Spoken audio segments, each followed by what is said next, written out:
Good tech tip on the Rotax 912 is going to be your gearbox maintenance.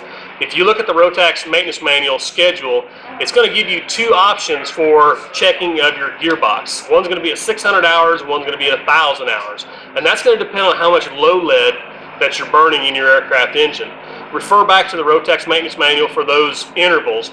But if you have to take care of your gearbox at 600 hours or 1,000 hours, it's going to be a good idea to pull the gearbox, take care of your gearbox in an overload clutch, have it done by an authorized service center, and reshim the gearbox. A lot of times people will take care of their gearbox, but they don't take care of it all the way. You don't reshim the gearbox, put in some new springs, the gearbox is just going to keep chattering and consuming itself. So the health of your gearbox is going to make your engine start smoother, it's going to run smoother, you're not going to get any vibrations in flight when you pull back to descend. And with the gearbox maintenance, you're going to have hazardous materials like lead from the 100 low lead.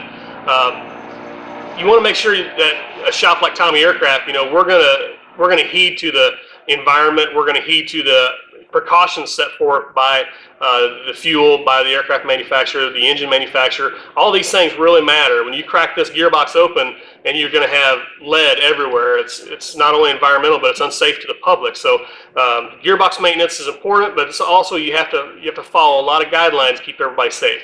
One great tool for the Rotax 912 series is flyrotax.com. Flyrotax.com is going to give you your up-to-date manuals free of charge anytime you want them. So if you have an aircraft engine that comes in for an inspection and you don't have the latest manual, you're going to be missing stuff. Flyrotax.com, you can download the latest manual, print out the latest version of any safety directives, service bulletins, mandatory service bulletins, and also your inspection criteria located in Chapter 520 of the Rotax Line Maintenance Manual. Some things have changed. For example, there's a change on the torque setting of the gearbox that you have to do during routine inspections and record it in the aircraft maintenance records for the checklist. So if you don't go to the website and check for any changes, you might be missing something that's very important when it comes to continued airworthiness for your Rotax 912. So always go back to that website and check it out. So here at TOMI Aircraft, we're going to pull the latest and greatest inspection criteria. We're going to pull the latest and greatest safety directives. We're going to check all that stuff for you, so you don't have to do it. So when you bring your aircraft in here, we're going to inspect the aircraft per the latest manuals and revisions, and also your engine to make sure we don't miss anything. We're going to keep you in compliance. We're also going to keep you safe, because those changes are there for a reason.